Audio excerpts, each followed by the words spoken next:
¿Qué pasa, mi gente? Hello, hello. Welcome. Bienvenidos to another episode, otro episodio de Hoy En Día TV. I'm your host and producer, Yasi Rodriguez. Thank you. Gracias por estar aquí con nosotros. Thank you, thank you. We bring on to the stage my amazing co-hosts. We have Nadine Barton, author, entrepreneur. Yes. And Dr. Ciandra, the actionist, author, entrepreneur. Yes. Hola, ladies. ¿Cómo están? Hola. Hola, hola. Happy Thursday. Muy bien, muy bien. Yes. Ay, qué bueno. Está practicando. That's great. Yes.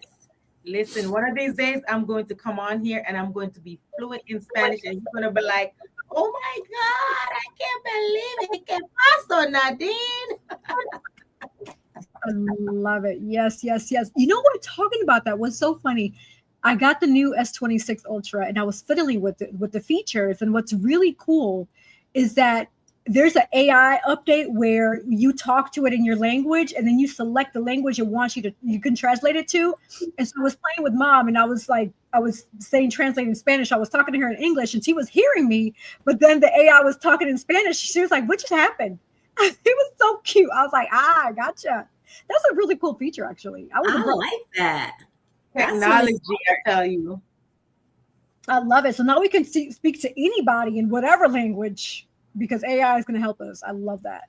Talking about AI, I just was watching the news before we got on, and they have these, they've been talking about the robots and everything, but they have the robots out now. You've seen the robot like running with some of the marathons. You've seen some of the robots, driving the cars. You've seen some of the robots like in the homes and cleaning dishes and all that stuff. So they're really trying to, it's still very robot-y though, right? It's not really human with the flow and all that kind of stuff, but they are trying to push this out. But now they're talking about that the robots, these robots might pose as a threat to national security because when they interviewed one of the robots, right, the robot kind of went off script and was just kind of like doing its own thing. So it was very interesting because these are machines, right? And so these machines, they learn from us. And so it was very interesting. I mean, it was really kind of wonky, not anything really serious, but they were just saying like, if it can do this, I mean, who knows? So it's interesting. I'm not all for the robots. I'm all for things that can help me make my life a little bit easier. But I think we as Americans, right? Maybe the whole world, not just Americans, not just gonna put us in the box. But for many people, like we want that easy button. And I agree, sometimes I want that easy button too, but we've gotten too lazy as a society. We want everything and everybody to do things for us. And I think these robots can maybe be our Achilles heel in a sense, just thinking about what you said about the whole, I like the language thing. That's very helpful. I've lived all over the globe and, having that capacity, well, we didn't have it then, but having that capacity now to be able to speak your language and have it translate like in real timing so that people can truly understand you. You can have like a fluid conversation is really, really great. But on the other spectrum, what I was talking about the iRobots, right? I'm like, I don't know. What do you guys think about that? Listen, speaking about robots, either go on my story or look in the group chat. I think I watched this video like 1,000 times. It was so funny. I don't know if it was China or Japan. It's one of the Asian countries. They were doing some performance with the robot doing Michael Jackson. And all of a sudden, this robot just went on the stairs and just stopped. I'm like, what's going on? Did the battery die? It is so funny. That's one. Number two, I watched another video. Both of them are on my stories, where all these Waymo cars, about 50 Waymo cars, or Waymo, however you say it, they were circling around in a neighborhood and they ended up in the cul-de-sac, and they were stuck with like 50 Waymo cars. I said I would never get into one of those things. I don't care how interesting it is. People are videoing and they're so hyped and geeked about being in these Waymo cars. No. I'm not doing it. If there's not a driver behind that wheel, you better call me another ride because I'm not getting in one of those. Mm-mm. Right. So let me clarify. So when you said Remo cars, is that what you were saying? Waymo, it's like a ride share or Uber. So they're called Waymo in here in Atlanta. Waymo or Waymo, I think. So if you look at the video on my story, you'll see the video. And all these Waymo cars, when they show up, there's nobody in the car. So they'll take you to the destination. Yeah, they're all over Atlanta, all over the place. Wow. So you asked for y'all asked for my opinion. I'm going to share it. So I'm gonna be honest. Go back to the 80s and 90s. The Terminator movies were saying it all, right? The Terminator movies. So if we want to forecast what's happening, look at the Terminator movies with Arnold Schwarzenegger. I'll be back, right? So with that in mind, I mean, hey, it's one of those things where AI is good. Like Cece was saying, you can leverage it as long as you know how to leverage the AI. But when we give it too much room to be similar to like a human, that's where it's kind of crossing the boundaries, right? The barrier. Because I've even like in doing research for talking topics for Hoy En Dia, I've come across some really dark things about AI where some of them are being used for like sex toys. Now, I will say this. When it comes to that, I would rather somebody who is sick in the mind use a robot versus a child, right? So it's kind of like, yeah, if you're sick in the mind, go do something with the robot. That's your business versus a child. But, it's one of those things where it's like, I don't know. It's just I get mixed feelings. It's like pros and cons. I want you to, Yessie, please take a look at that video. Please take a look at the dancing robot. I'm telling you, that thing is so funny. Yeah, I'm right there with you, Yessie. Like we take it too far. It's like I think mankind. Look, we were created good, right? And we want to do good. There's people, genuine people, sincere people out there that desire to do good. And we create all these inventions, these witty inventions, and they're amazing. But then you have the opposite side of the spectrum where people just take it too far. We seem to just push the envelope. And in pushing that envelope, we just tend to just really degrade ourselves, right? And even like just kind of go just in this dark place, right? You were talking about the whole thing with, these pedophiles and just sick people, right? Sick minds. And we just push it too far. I just wish that we could just kind of leave, well enough alone and use the technology in the way that it's meant to be used for good, to truly help people and not to hurt or to harm. I would be totally scared, Nadine, like to get into one of those cars because you just never know. And and that takes a lot of trust. I think for the people that get in those cars, it would be kind of, interesting to interview them because I wonder if those people have like higher trust factors than other people. You know what I'm saying? Like, because that's really courage and bravery. So for those people that may not think that they're so courageous and brave, if you're getting into one of those cars, that's a lot of courage. Okay. So, you ever heard of curiosity kills the cat? Like new technology come out and everybody want to experiment with new technology. I think that's what it is. They want to get in these cars and they want to try out the technology. It's good to look at and you're like, oh my God, wow, that car is driving itself. There's nobody in there. But why would you want to get in there? There's this one girl, she got in there and she was filming everything. And I guess the robot, they stopped and was like, please put your seatbelt on. And they were talking to her and it was pretty interesting. Just go on YouTube or TikTok and just and my last caveat, like on this whole, do a review or, just go research it is crazy. So the one on my story with the driving in the neighborhood, they said there were kids around and all these cars, they were speeding in the neighborhood.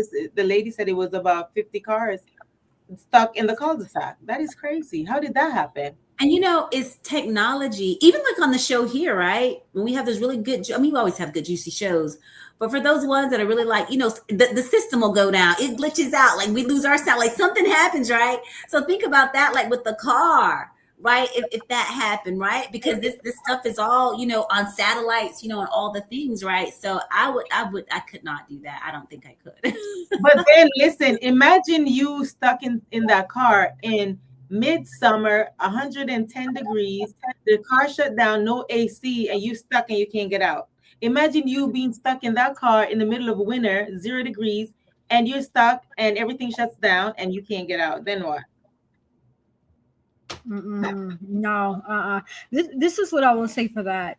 The movie Leave the World Behind with Julia Roberts pretty much tells the story of the Teslas that were self-drivable and they got stuck in a little, I don't know if it was a freeway or wherever it was. Right. So long story short, we see it. Like Cece always says, television tells you. Television. It's telling the vision, it's forecasting. And for people who are not paying attention, please, I beg you, start paying attention. It's like right there, flashing lights, like the Kanye song, flashing lights, right? So alert. It's people, you're being told. You just got to wake up. Levanta, despierta ya, porque mi hija, mi hijo, no sé qué está pasando. The world's really going to leave you behind, you know? See, and that was the operative word.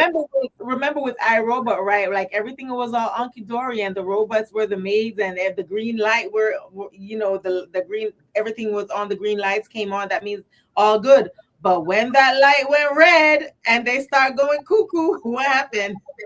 Exactly. And yes, you said something very poignant, right? The operative word in that was alert. The television is alert. That is, yeah, alerting you. But we're just like all kind of, not all of us, some of us, most of us, but all just kind of glazed over like, yeah, we love it, you know, but alert, that was a key word. I love that. You know, television is really a powerful tool because it does alert you. But if you watch the movie, They Clone Tyrone, there's a lot in that movie too, where they tell you, like, between the food and the media and the music, there's a way to brainwash, where scientists have like found a way with radio waves and sounds and all the music that they put in to pretty much brainwash people that are not really in tune with the higher power, so to speak, right? So it's really, really interesting. For those who are tuning in and listening, I highly recommend that you all do your research when it comes to that, because this is real. This is real. We're telling you, this is real. It is. I get it. Yeah, you know, I get it. People are like, oh, that's just what they some people say it's like conspiracy theories. You know, that's a terminology that was invented to sugarcoat and cover it. But yes, it's real. Yeah.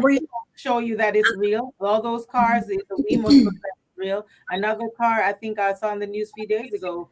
I don't know if it was a Tesla, kind of blew up in the middle of Midtown in New York, like caused a huge explosion. So, and here's these robots and these cars, these Wemos and these robots dancing. We got to remember, there's so much evil in the world. There's always going to be somebody behind those robots programming it. So you don't know what they're putting in the brains of those robots. Right. It's just to kind of lure you in, right? It's like luring those victims in. And yes, I love what you said too about, you know, the TV, these programming, right? Think about it. It's programming us. Think about on your phones, right? Everything is an algorithm. Think of a human being, kind of, sort of. I know we're not, but think of us as an algorithm. I mean, we're not technically, but the things that we watch, the things that, you know, these are our gates. These are portals, right, to your soul, right? They say the eyes are the windows to the soul, and I truly believe that. But these are your portals, and then also your ear gates. And you have to guard these two, right? What comes in, you have to be able to filter things out, because if not, then the programming, your brain, right? You know, how you're learning things, this stuff is getting into your subconscious, and then you're wondering why you're thinking certain things, and, you know, all of it, because it programs you.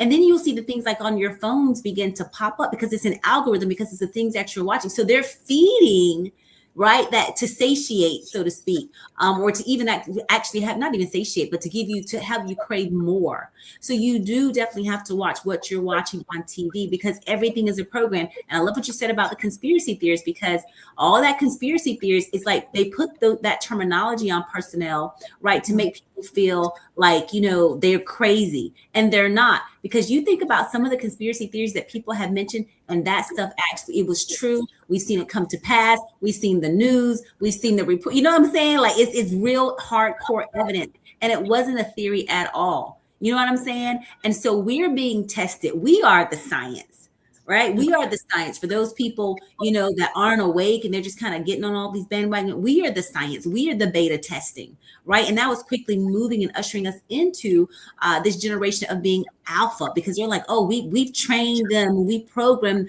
them over so many thousands of years, right? From generation to generation to generation. Because the things that we watch, guess what? Our children will probably watch some of those same things, and so on. And it just goes on and on and on, and it just never stops. And it's like a broken record. And then the higher powers that be, the elites, they're like, yeah, because they're not watching that trash. They want to feed us that trash, right? And so then they'll call us conspiracy theorists and all of these things, but not so. Some things are really kind of far-fetched. And you're like, yeah, but for the most part, a lot of that stuff is true, y'all. Yeah, no, it is. Remember also, there's a movie on, I don't remember if it's Prime or BET, where those self-driving cars the first two passengers were two females, or three, maybe two girls, and they were supposed to be like in a lift, and they were going to a party, but the car ended up taking them to a mansion to unalive them, and then it keep taking all these other people, passengers, to the mansion to do the same thing. So it's on BET. I forgot the name of it, but it's one of those self-driving cars that's supposed to be an Uber or Lyft. They got in there, and then they're like, but we're not going the right direction. And they took them to an empty mansion, and before you know, they went into the mansion, and they all got gassed up and was lowered into bulb. Is it me or is Nadine cutting off? Yeah, Nadine? she's now. Okay, you're cutting off. So while she comes back, I will say this though. Two things. First, that's the reason why AI was created, right? Because nowadays with AI, a lot of people that are not trained in the eye, luckily I'm trained because of my years of like media and all that. I know what's AI and what's not. But for the untrained eye, they put things out there. That's whoever, the elites, like Cece would say, they put things out there, but then they also put the truth so that you can say, no, that alien looks fake. The alien is true.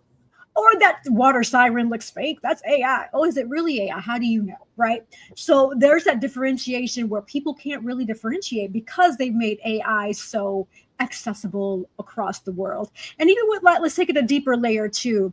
Now, when it comes to the Bible, for those who know about the Bible, have studied it, if you notice, there's a book of Enoch that's not a part of the Bible. And it was taken out on purpose because it talks about fallen angels and it talks about aliens. It talks about all these different beings in the water and the ocean. So for those who are not familiar with the book of Enoch, I highly encourage you, when you get a moment, read into the book, whether it be audio version or if you'd like to read and sit down if you have time, but really educate yourself on that, because a lot of that comes and it tells you a lot of what we're experiencing today, but it was hidden on purpose. Right. And so I here today, I'm sharing that with you all and encouraging you to educate yourself on that. So, yeah. It's interesting that you mentioned the book of Enoch, because I'm actually reading it right now. And when you read it in the Hebrew, it's not even pronounced Enoch. It's pronounced Shanoch, Chanoch. And I'm actually reading it because I was interested in these books and stuff. And, when they talk about how the books of the Bible were established and things of that nature, it basically didn't, some of those books, right, didn't meet the criteria for the information to be the same throughout. So those books didn't make it into. But the book is interesting. You're right. It talks about all of that stuff. It even talks about the seasons, and it talks about the year being 364 days versus 365 days. We also know in the book of Revelations, it says that they would seek to change times and times of times, and that stuff is happening too. Also, in the good book, it talks about you talking about the deceitfulness of everything and people putting, lies out there, but they're mixing it with truth. So it's just really kind of confusing people. And in the end days, which I truly believe we are in the end times right now, because there's so many things materializing that we see from the good word, the holy book, right? But it says, even if it wasn't for the very elect, right? The very elect, like these people that are called by Christ, the people that know the book in and out, like they would even be deceived. So this is for us, like you would think like the biggest and brightest minds, right, of our day, right? They know everything about everything. But think about even those people could even possibly be duped. You know what I'm saying? But the Lord has set good things aside for us, and He's put things in place so that we can know. So that it talks about the scales falling from your eyes, meaning that people talking about, oh, I'm woke.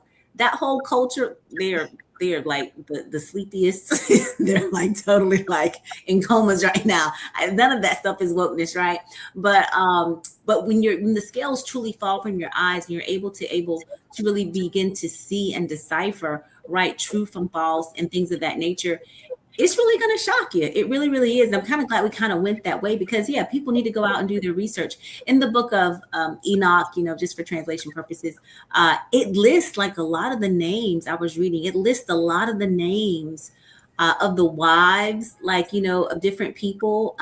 It's very interesting. And I know in the Holy Bible, it lists names, but Enoch takes it, I mean, it goes into depth. Like, it's just so, and I'm just reading it for like right now for information purposes, right? I just want to kind of read it and explore it. And as I'm reading it, I'm praying by the Spirit, praise God, to Lord, show me what's true, show me what's false, right? That kind of thing.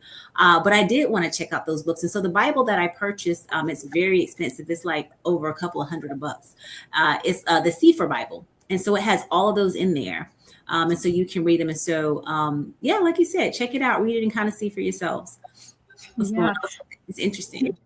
What's interesting, sis, that you also said is there were books within the Bible that, example, Book of Enoch, that didn't make it into the Bible because it didn't qualify based on whatever standards they were looking for, right? Is that what I'm understanding? So what's interesting is that the Bible wasn't created by one single person. It was a collection of writings, as we know, created over many centuries by different authors, communities, scribes, prophets, apostles, and religious leaders. And so when I hear that, it makes me wonder, why were those handpicked versus being transparent and throwing it all out there for people? Why were certain books included and others excluded? Was it for the purpose of manipulation or to control people, right? Because you are hiding other elements that should have been incorporated into the Bible. Well, I don't think it's for manipulation, because the Word of God tells us that the good word, the holy book, was God inspired. God inspires everything. Just like us, we are inspired and now created beings, right? So God put his holy word into mankind.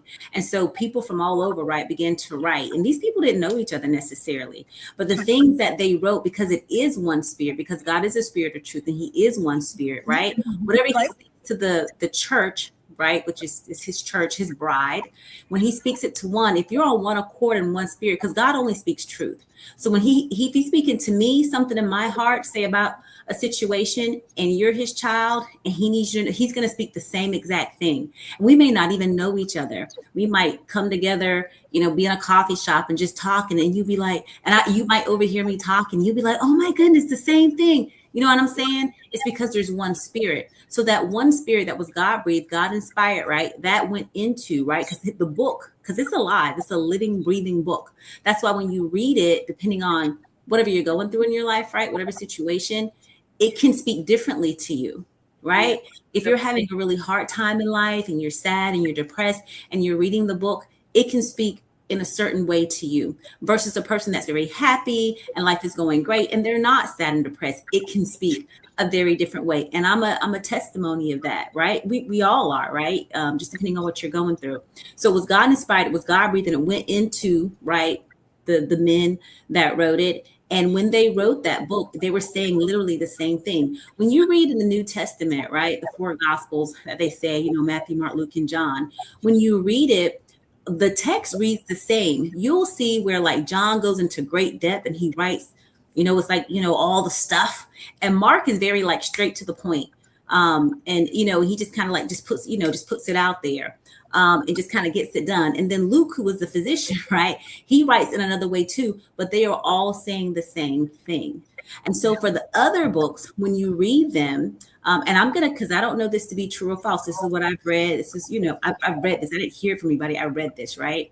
So it was saying like the book of Enoch and the book of, because Esther in the Sefer Bible, the Esther that we have in the Holy Bible and the one in the Sefer, there's more chapters for Esther in the Sefer than it is in the Holy Bible. And I didn't know that. I was like, wow, there's like more to this. You know what I'm saying?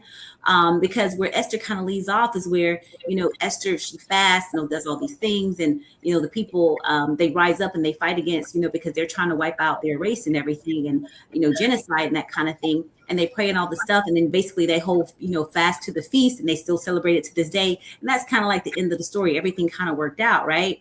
But in the Sefer, which I haven't read the other books of Esther, but I did think there were more chapters to it. There's more to it. I can't tell you about it because I haven't read the more to it yet. But that's kind of what I've read and what I've gotten from it. So like I was saying, it's God inspired. It comes from one spirit. And for the other books, they were all kind of not quite the same. They didn't read the same. And so because they didn't, like in science, we have these checks, right? But when we're trying to validate a hypothesis or something like that, and you have to validate this information and do all these things, there's certain checks that you go by. And if it meets the standard, because there has to be a standard, if it meets the standard, then it passes the test. And then you're able to go on to the next phase, like within the research and stuff like that. So that's kind of how it was, to my understanding, for the Bible. Like, God breathed one spirit, it spoke, these people wrote it, no matter where they were, from different continent to continent, it read the same, whereas the other books, they didn't. Okay. That's good. Good background. Thank you for educating us on that. That's interesting. And I definitely want to revisit this topic in the future, because there's other questions that I want to think about, or have in mind. But I know we have our special guest patiently waiting for us. So we're going to actually transition over to our special guest. But before we do that, we're going to take a quick sponsor break. So don't go anywhere. Hoy En Día TV. We'll be right back. At Cab Zenza, we believe beauty is a ritual, not just a routine. Rooted in intention and inspired by nature, our skincare is crafted to nourish more than just the skin. It nourishes the spirit. Every jar is made with purpose, because when you flourish inside, it shows on the outside. Cab Zenza's isn't skincare, soul care. From the moment that I put this Cab Zenza on my skin, it feels most amazing. As you can see, it has your skin glistening, it's moisturizing. You too should get Cab Zenza. Luxurious body butters. Are you looking for the perfect shirt for that special occasion? At Collective Custom Wear, we bring your vision to life. From weddings, family reunions, anniversaries, or casual outing with friends, express yourself with your unique style and leave a memorable mark. Order now. Our custom shirts are designed just for you. A bold builder of people, purpose, and platforms, Girls with Gigs helps high performers and those desiring to achieve more shift mindsets and activate purpose. Whether it's career or leadership development, personal branding, or knowing your worth, in the job market, transformation has never been closer, because this is where purpose meets action and dreams become destiny. Book your free consultation today at www.girlswithgigs.com. Yes, book your free consultation today, girlswithgigs.com. You got to find your purpose, because we are all here on purpose. Yes. And it's okay if you haven't found your purpose. It comes differently at different times for everyone, right? And so guess what? I know someone, Dr. Sandra, the Actionist, who can help you find that purpose. Also, as we know, the skin is the largest organ in our body, and you have to take care of it. I'm sure you don't want to walk around looking all ashy and dry. I know I don't. Right? I always want to make sure I'm hydrated, and, looking at my elbows and my legs, especially the leg area. That summer, sometimes with washing, some of the soaps can get a little where it dehydrates the skin. So, we got to smooth it up with the Cab Zenza body butter. I have it, I try it, and I love it. So, yes, invest in the Cab Zenza body butter. Also, if you have a birthday, anniversary, any special occasion, a work reunion, I don't know. If you want to send a shirt to someone for a gift, right? Personalize it. Reach out to Collective Custom Wear. Reach out to us, and we will be happy to help you get that right, that vision executed. So yes. All right, so let's go ahead and transition over to our special guest who is patiently waiting. And I'm going to go ahead and introduce her. So your impact deserves to be seen, heard, and supported. So in 2015, our guest created a simple fundraising video for the Leukemia and Lymphoma Society to support a friend's son battling leukemia. The film helped raise more than $50,000 and revealed something powerful. When stories are told with honesty and clarity, people respond. That moment painted the seed for what would later become Sunlit, a storytelling practice dedicated to helping impact-focused organizations clearly communicate the impact of their work. Before founding Sunlit, our special guest spent 25 years as a professional engineer and program manager in an aerospace and medical device industry. With a background in industrial engineering and an MBA, she brings a rare combination of strategic thinking, system expertise, and storytelling to impact-focused organizations. Her work helps organizations translate complex programs into clear narratives that connect with donors, founders, and communities. The name Sunlit reflects something deeply personal to our guest. Our guest has always found perspective and renewal in nature. Walking under open skies, surrounded by the trees, or stepping outside when clarity is truly needed. Nature has a way of reminding us what matters most. In the same spirit, Sunlit exists to bring important work into light, helping others see the purpose, the people, and the impact behind it. So the mission is simple: to help nonprofits, education, and impact-focused organizations clearly communicate their mission and impact through honesty, human-centered storytelling, so that the right people understand their work and know how to support it. So without further ado, we're going to welcome our special guest. We have Yami Lima. Welcome to Hoy En Día TV. Hi, everyone. Wow, that sounds amazing when you're reading that. I'm like, whoa, who's that person? Just kidding. That's you, ma'am. So welcome, bienvenida. We are truly thrilled to have you. Yes, thank you. Yeah, you have an amazing bio. So I'm going to start with the $1 million question that I always love to start with is, I read a great bio. Super, super like, wow, right? But who do you say you are in a nutshell, Yami? I am an island girl that loves the ocean and loves to help people. Basically, that's basically what I am. I love nature, and I always see things there's two sides of the story, and I always like to see the sunlit side of the story, the positive, optimistic side of the story. So basically, that's I love sunshine. Yeah, Puerto Rican, born and raised. Yes. That is awesome. Yes. So for those meeting you for the first time, can you share a little about who you are? So outside of being Puerto Rican, outside of having your MBA, outside of, loving nature, as I just read, what really shed the light into the actual Sunlit? So it sounds like there's a whole nature combination with the Sunlit. Yes. So Sunlit came out of two things, and I'll take you quick back. I tried to jump into filmmaking 2 years ago, and I went through a rebrand. And through that process, people try to help you as much as they can, and they try to come up with something that, I came up with a brand that I was not feeling right? And then it just I had what I call a mid-brand crisis. And I started looking around my whole house and my lifestyle. We love the outdoors. We love to travel. We have a van, so we're always on the go. So I started to look at my lifestyle as a reflection of what I wanted to do. And then as I looked around my house, all my art is on the walls. It's usually outdoors, landscapes, Sedona, San Diego, ocean, all kinds of places. The Taj Mahal was one of them. So I realized that I love the sun. And so the sun for me is the most powerful source of energy. And if you put that power behind your story and authenticity, your organization will grow tremendously. And so that's kind of like part of that. And also I have this thing for commercials, especially the Super Bowl commercials. Is insane how much money they spend. What I believe, there's a lot of money out there spent in selling people what they don't need. They try to sell you what they don't need, especially big companies, big corporate. And I kind of came to the realization that I feel like the people that actually need it are actually making a big impact. They don't have that funding. And I don't know if you've seen the documentary Unshatterable, and I have an accent, so I might not come across Unshatterable.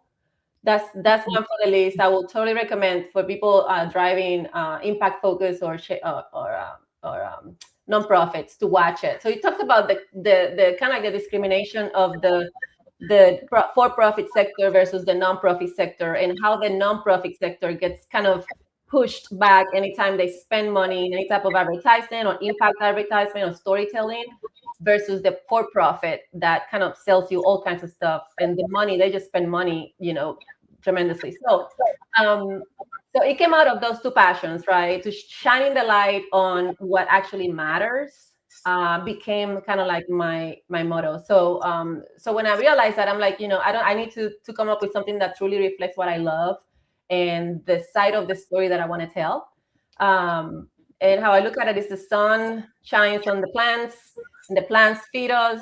And I want to shine on those stories, the people actually doing the work and impacting good, positive impact, not just products and services, etc. So there's a market for that. That's great for filmmakers, and we need a little bit of everything. But my focus is shining a light on people that actually they're changing lives, and most of these people don't have the cash flow to get there. So I usually work with people that showcase those people, they either a gala or something like that. And so they actually source or fund the project to be able to showcase an organization that's making a huge impact, basically. So I don't know if that answered your question, but yeah, no, it did. Yeah, it really did. Absolutely. So I will say this because I'm curious to understand the change of industry. So you went from engineering and program management into storytelling. So Yes. that's a really big jump in the industry. So Yes. did you always have a passion for storytelling? And tell us about that pivotal moment in your life when you had the aha moment to say, I need to do something different, right? Like I can take you back to there. Yeah. So basically, storytelling and filmmaking was kind of like a side hustle. I used to film all of our travels with my husband. So we used to travel everywhere in the world, and he will forget things. So I would do videos. I have a bunch of them just for him to remember. And then this project came about. One of my friends' little kid was diagnosed with lymphoma, and he's, knock on wood, he's doing great now. But so we had to raise funds like at a rapid pace. And I offered, I said, let's just do something. Let's just create something. I know how to edit. So that ended up raising a lot of funds. And when that happened, that was still early then by the time that I left corporate. But a seed kind of planted. I'm like, I love this feeling. I love the feeling of creating something that will generate funds to help someone, to help the research, to help. So that kind of stay in the back of my mind. And fast forward to 2021, I moved from a life in San Diego. I used to live in San Diego for 20 plus years. And I had it really good there, tons of friends, huge network. I moved to Raleigh. We made a move, drove across the country. And I found myself within a week depressed. Like, what did I get myself into? Why did we leave San Diego? And it was just that for the first time in forever, like I'm not the type of person, I'm lucky, knock on wood, that I don't have haven't had any mental health, crisis or anything like that. But for the first time, I remember saying, this is what it feels like. I think this is probably what it feels like, just being sad and missing my network. And just, it was a big move, So, it's normal when you make a move like that. I found out later, So 3 months into the move, I had to join. I was still working for corporate America. Completely sad, depressed. So I joined a co-working space. I think for you guys in Raleigh, you will know right now it used to call Blush Co-work. And she had just opened, and I said, I'll just make a video for you. And so you can showcase the space. And the moment I picked up the camera and did that video, I'm like, okay, it kind of resurfaced that feeling of doing something, for someone else with the camera. And that was it. Since then, I joined a huge program, a filmmaking program. I sharpened my skills, and that was 2 years ago. And then in June last year, it's going to be a year now, I had the opportunity to the program that I was working for in California got canceled because it was not selling. And that was my research and development program. And they asked me if I wanted to apply for a different job, that they had openings for everybody, and I just decided to make the jump. And I've been doing that since then. I've been doing this full time since then. Yeah. So, wow. Yeah, but I still have the whole, that's one of the things I bring to my clients is the whole corporate engineering systematic approach to storytelling, basically, because some people will say, oh, I need a video, which I don't call them video, I call them storytelling assets. So video is not in my vocabulary. So they say, yeah, I need this, and they don't, they know they want it, right? They want visuals, but when it comes to expressing their goals or having someone understanding what they actually want to accomplish, what happens is that they hire a company, a production company, and they will make the video. They will make the asset for them. They will say, yeah, we'll film, we'll get it going. But what happens is that the video or the asset stays in their computers, or doesn't perform as well because the objectives were not set in the beginning and the messaging was not nailed down.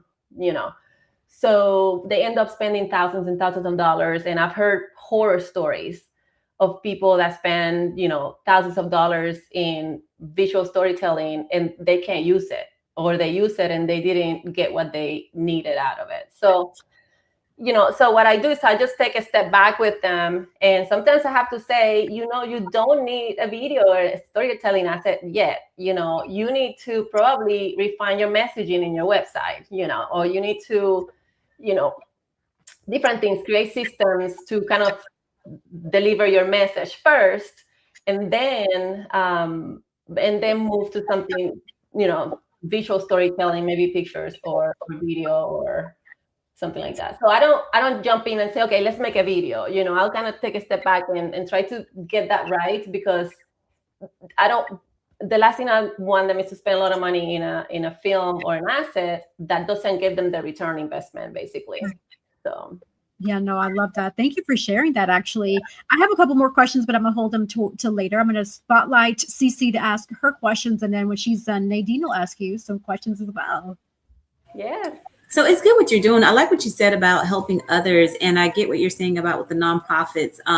Being in San Diego, California, we have a grassroots organization. It's no longer grassroots, but Extended Hand Worldwide Ministries, and it's a nonprofit. And we do the work. We go over and beyond. And I was honored to be a part of that nonprofit. It started with my pastor, Dr. Foster, and we've been in operation over a decade, and we do the work. And it's interesting because I remember when we were out trying to get funding with big staple names. I won't call the organization, but these are like federally funded, entities that the government pay, and they don't do the work. And I remember they had funding, and we always say, get ready to put on your backpack and your boots, because like the work is out in the field. And so they used us, and it was a blessing. But we had to, because we had a connection and we had a rapport, and the community trusts us to be able to go out and to bring in the people that they are supposed to be servicing, right? To provide all these things to that the government gives them money for, right?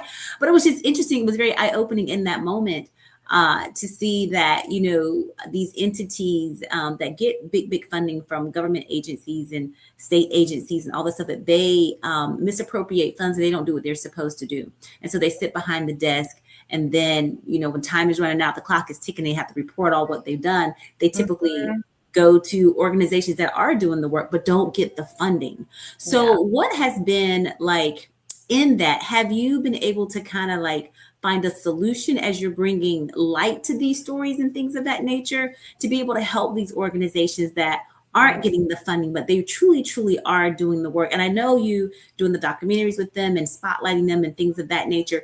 Have you seen, and maybe it's too early to tell, I don't know, but have you seen a difference? Have you seen a shift in that kind of happen to where now these nonprofits who are truly doing the work are getting more funding? Yeah. So the question is, you touched on the symptom, right? They're not getting funding. That's a symptom of something happening there. And there's different factors. But the factor that the pattern I've seen from the inside, from the organizations, if the organization take responsibility for, applying and all that, from that perspective, the pattern that I've seen is that they struggle quantifying the impact. So quantifying the impact and then showing it is better than just doing the work, let's do the work and then try to show the impact, right? So before we show the work, before we show the impact, there is a period where you actually quantify that impact, that you actually put systems in place to track, how many lives have you changed, and that goes back a deeper layer to your messaging and what your claim is, right? If you're sending pediatricians to Malawi, for example, if you're funding that, how many pediatricians and how does that translate in lives changed? That math, that quantification, sometimes, most of the time, is missing. So because they don't have the resources, the funding, they get scrutinized for putting for little overhead, right? And putting all the funding to your mission. But then things like putting in place systems to actually quantify the impact that you're making, which will later on help you with your grant, because you can you can have the story together and you can quantify the impact. It's not just I help people, it's not I just help people in Africa. It's not that. It's you have a quantifiable, trackable, impact that goes back to the claim that you're making or the impact that you want to make. So that step is missing. So what happens is that the reporting every year comes and everybody's scrambling. How do let's take a look at the previous grants, how it was written, and that's one part of it. So there's not enough. The system is not there to actually quantify the impact and monitor the impact, so that you can use that data to show either in a paper, in a grant, or in a visual storytelling, So that's one part. The second part is that the grant writing process, what I've seen what I usually ask is, can you send me your last grant application? I'll take a look at it, let's review it together. And actually, I offer that as part of a quick, evaluation. What I find is that sometimes organizations, again, because of resources and funding, right, hire people that are probably not at a senior level, or they don't have the storytelling, I don't want to say capability, but the expertise, I guess. So the grant writing becomes just another document. And in this, as you guys know, this environment, grants are super competitive, especially with everything that's going on. So just like a job application, you have to rise above that noise. And people sometimes just put grant applications and just wish for the best. And they lose on so many opportunities, just because, number one, the systems are not there to quantify the impact that you're making. That's one thing. The grant writing is another one, and some of that. So some organizations say, I want to make a video, right, for my grant application or whatever. But if there's a difference in a film that we can actually trace someone that has transformed, the life has been transformed tremendously, and the numbers are huge, versus just a general film that says, we just help people in Africa, or with, So so there's a lot of root causes there. The symptom of not getting funding, like when someone says, I didn't get the funding, that's one thing, but you have to kind of dig deep and see what are the causes to that. Yeah. Gotcha. That's really great. Very informative. Now, I know you said you moved from San Diego. I lived in San Diego for a really long time as well. Yeah. It's actually my first duty station. Nadine and I, we were there in San Diego, California, loving it. So I know leaving there, just the sunshine alone, leaving the sunshine, that can depress you, right? We say people move to San Diego for the sunshine. They pay for the sunshine. It never rains in Southern California. It does, but rarely, right? So can you tell me now, what is the thing that you most enjoy, right, about your storytelling? The thing that I most enjoy is that when I see someone telling me, Yami, we got the grant, or we raised $50,000 in one night, or my volunteers signed up, a lot of volunteers signed up this time around that we had this asset. So that makes me very happy. That's my favorite part. Everything else is, that's what drives me. And then sitting down with them, the interviews, and actually finding this I just met with an organization that brings veterans to the nature, to nature, to connect them with nature for PTSD purposes. They're both veterans, and like you guys. And so we were talking, and the wife, she mentioned something along the line. We were trying to figure out the strategy for them, and she said sometimes we don't go out, out of the house, and because she said, like me, I was a truck driver in Iraq, and then if I see a kid, that triggers my PTSD, because we used to unfortunately have to, hit kids when we were in Iraq, because they would use the kids as weapons. So the reason why they're doing that charity, they're working so hard on that, is to make sure that the veterans get out there in nature and get, and get healed. So listening to that is just, it warms my heart. The fact that these people are doing that kind of work that is super impactful, but they don't get the spotlight, and that kind of bugs me. Like when they say, find something that bugs you and find a solution for it. So that's what drives me, basically. Yeah. I love that. And I'm right there with you. And I'll hand it over to Nadine, but I'm right there with you, like spotlighting those people that don't get that shine. And truly, I love just common everyday people, because we're the ones that truly make the world go round. I know all the faces that we see on the big screens and things of that nature, these are celebrities, right? But they're not it. They're not the ones, right? It's people like you and me, right? That's out here impacting the world, making the changes, making it better, right? And so I just want to commend you for the great work that you're doing. Just so happy that, that purpose, that fire, that passion has now been, emboldened and now and living in you, right? So that you can actually pass that on to others and get those stories, like you say, getting the volunteers, getting the funding, like all the things. So yeah, I commend you on that. Nadine? Thank you. I really appreciate that. This is absolutely great what you're doing. You're making an impact. It's one person at a time. One person at a time, yes, exactly. Great job on that. So after spending 25 years in aerospace and medical device industries, right, how did those experiences shape the way you approach leadership strategies and storytelling today? Yeah, so the way, wow, that's a great question.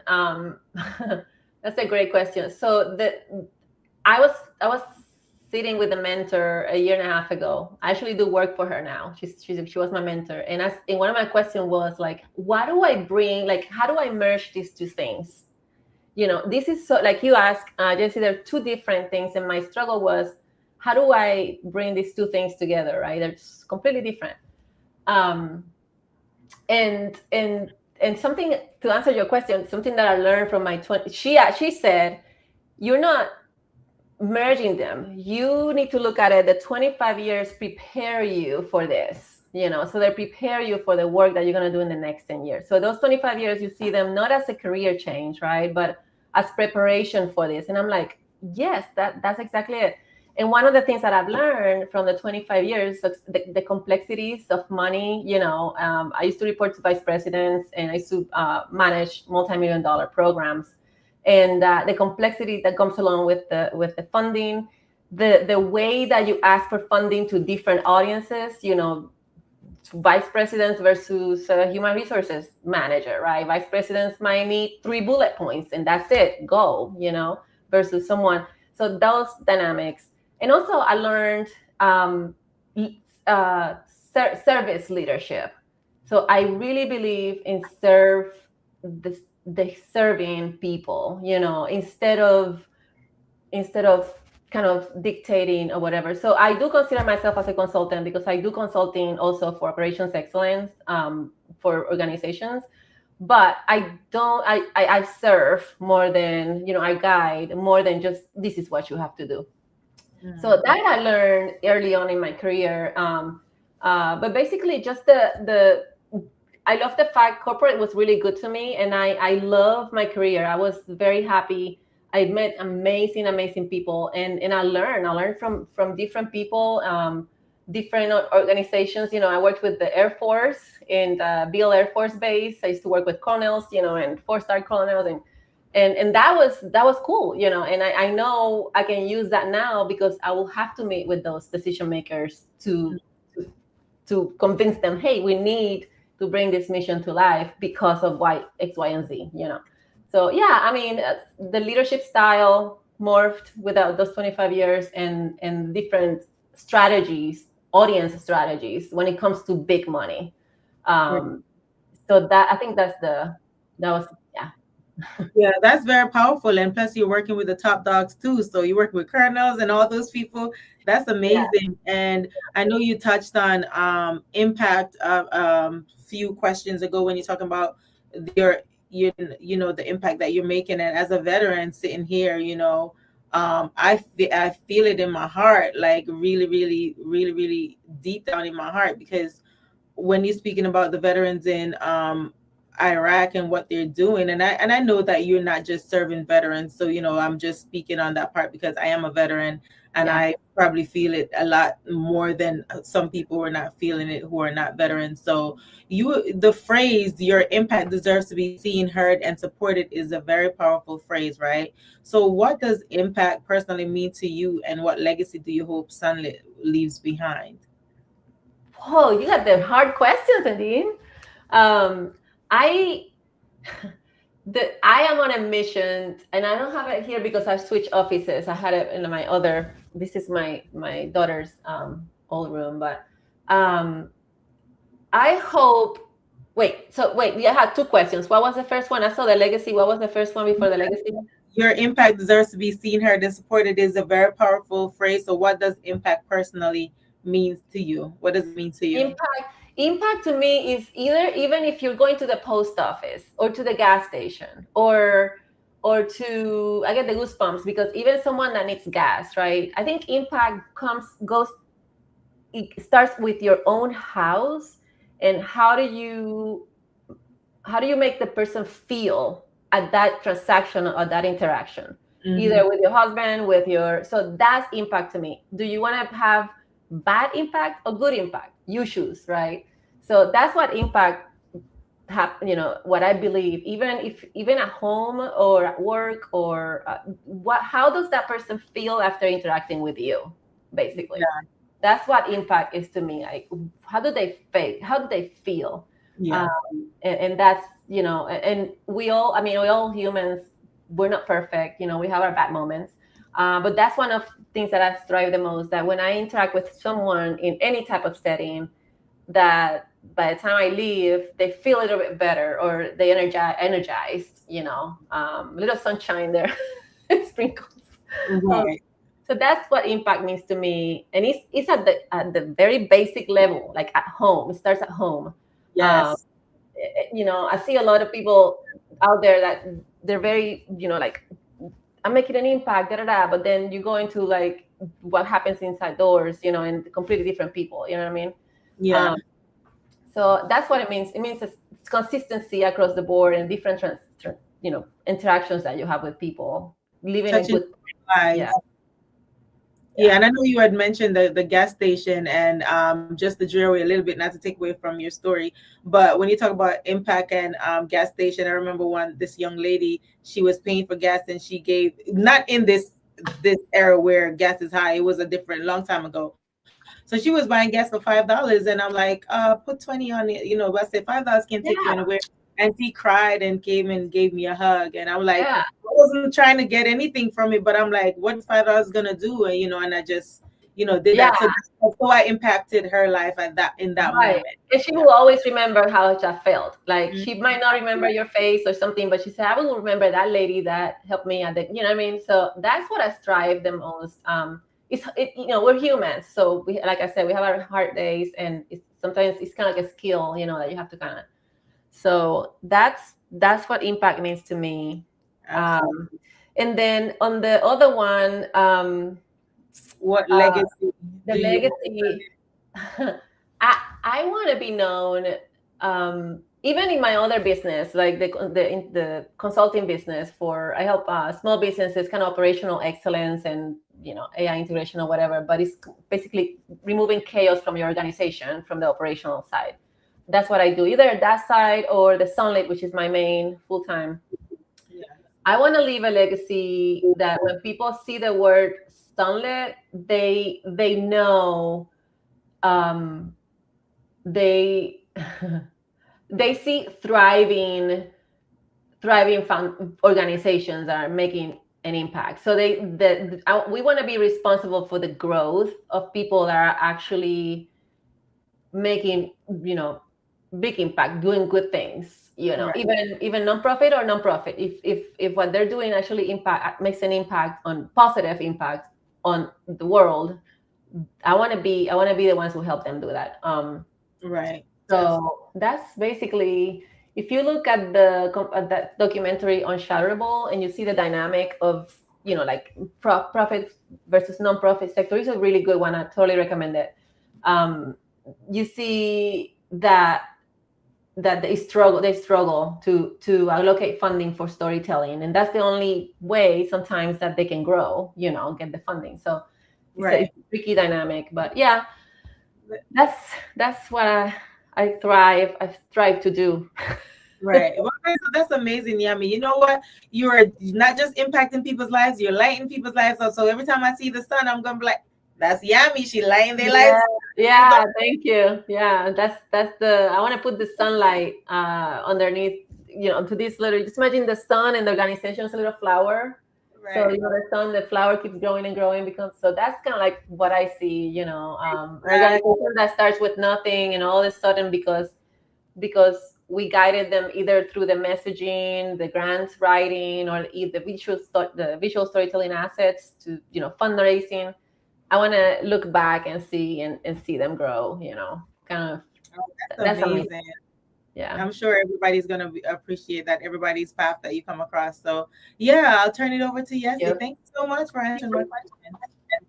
Yes, Yami. Wow, Nadine, Cece, excellent questions. Yami, you did excellent in responding. Very, very informative. I love that. So for those who have an idea or a vision that they want to come to life and they come knocking at your door, what would be the process? How would that look? Walk us through what would be the day in the life of a process of bringing an idea into fruition? Let's say, for example, a documentary. The journey. Yes. So the idea sparks. We get in touch with different people different ways. I just met you through Nicole. Most of my clients are usually referrals. So people see good results and they refer.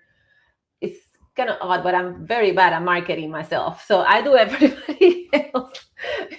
And I just spend all my energy in everybody else. But anyway, so we start with the kind of like a discovery session, and there's different assets for different people. It depends on what the organization is going through right now and what their goals are. So some people want awareness. Some people are initiating a project that they will need funding. Some people are, have galas, so it depends. So basically, in a nutshell, we meet, we put our objectives together.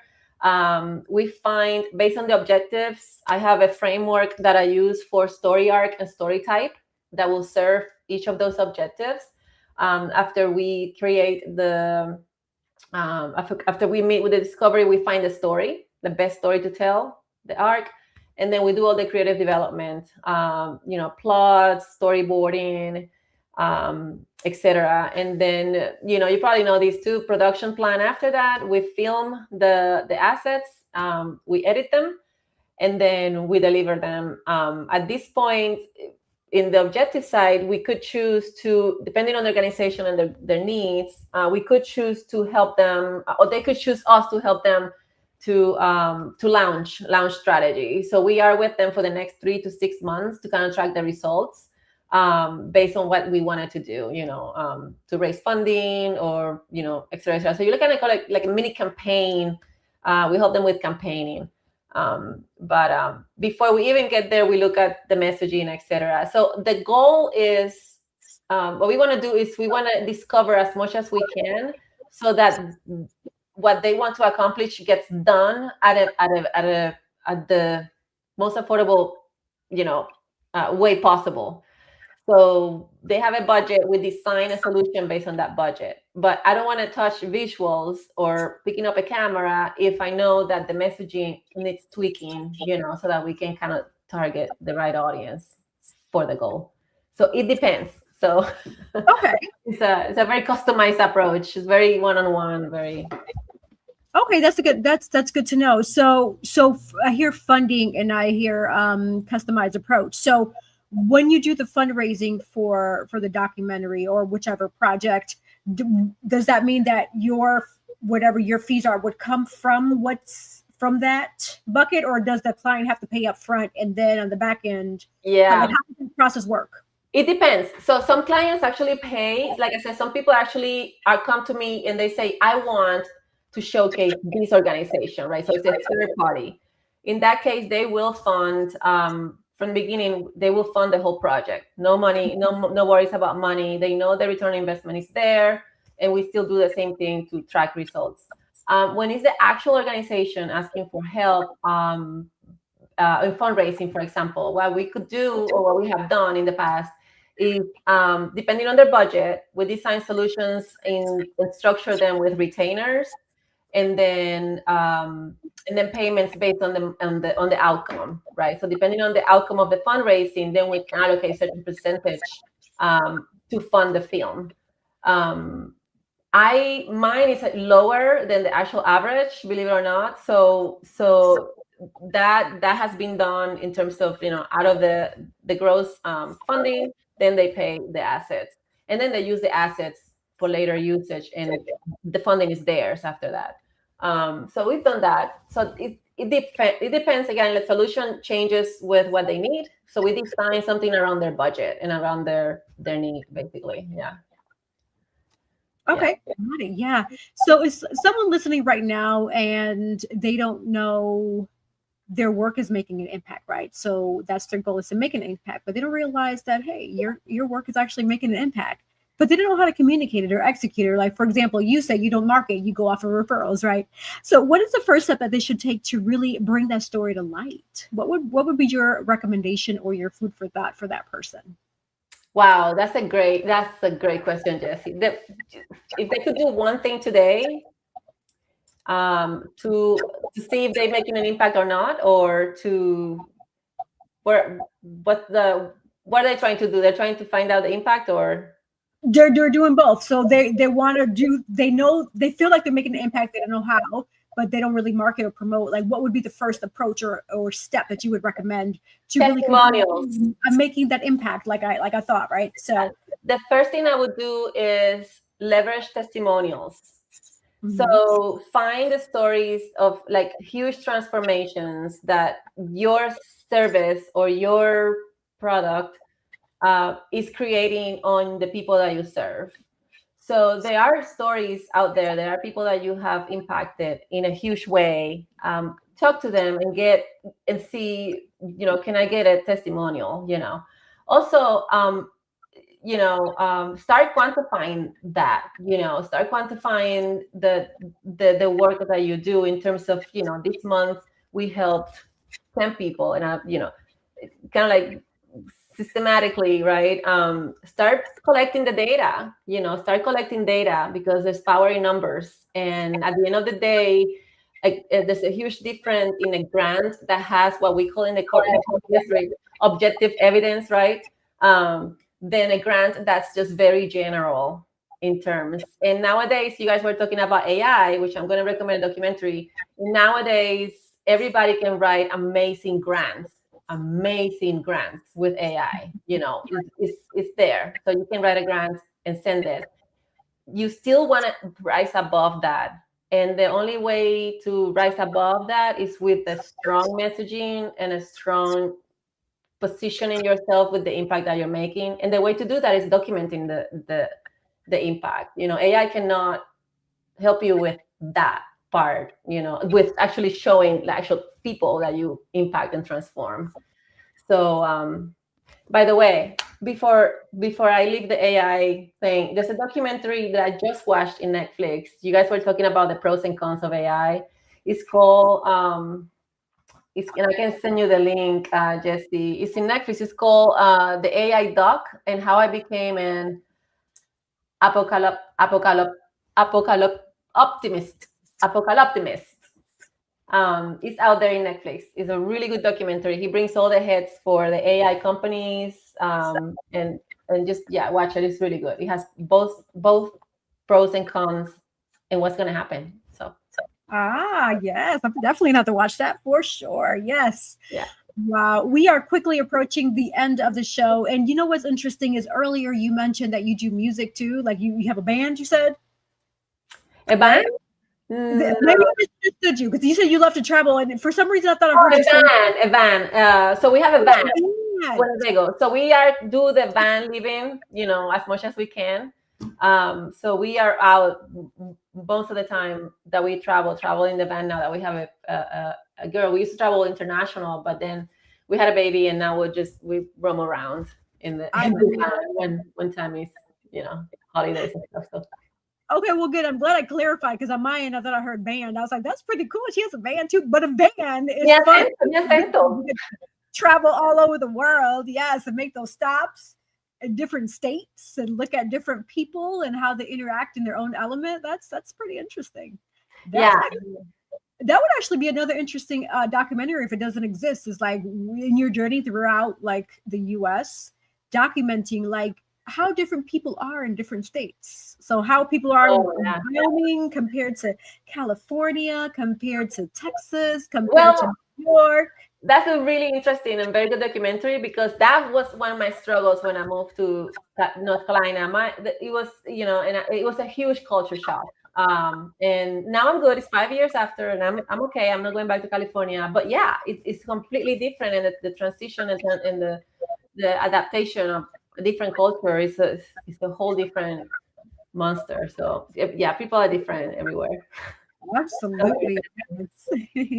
All right. So what we're going to do now is transition to our last minute words. And so what that is an opportunity for you to remind people where to find you, follow you, how they can work with you. If you have a quote, a special sentence, or anything that comes to your mind that you want to share with the audience, for you to get a glimpse as to how that sounds, I'm going to have Nadine start us off, followed by Cece. Yami, you'll go third, and I'll close out with the remaining sponsors.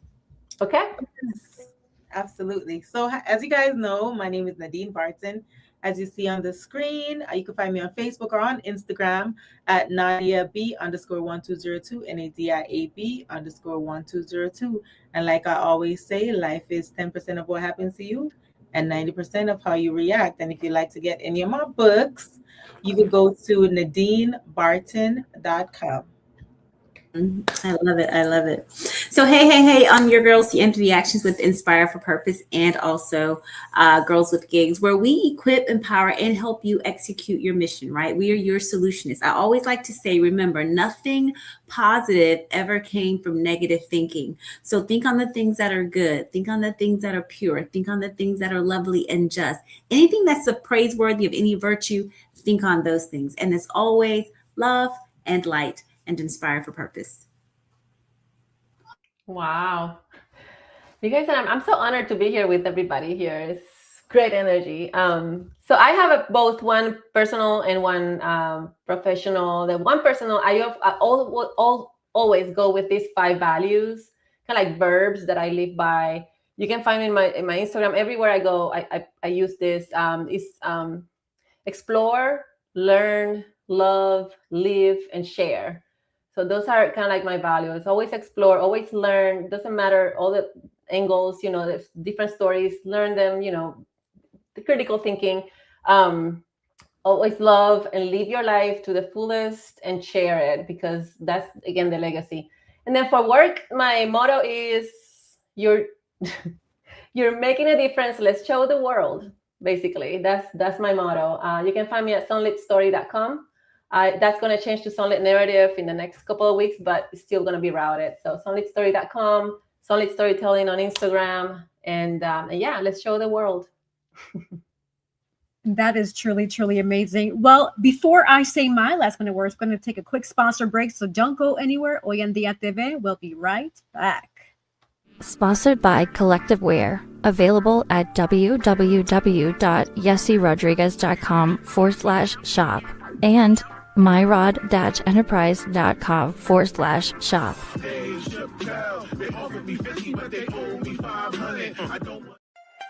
Dream, explore, discover with Nadine's Travel Oasis. Your next adventure is just a booking away. From breathtaking beaches to vibrant cityscapes, we handle the details so you can make the memories. Luxury, leisure, or last-minute getaways, we've got you covered. Book today and let Nadine's Travel Oasis take you places. Sponsored by Divine Beauty and Accessories.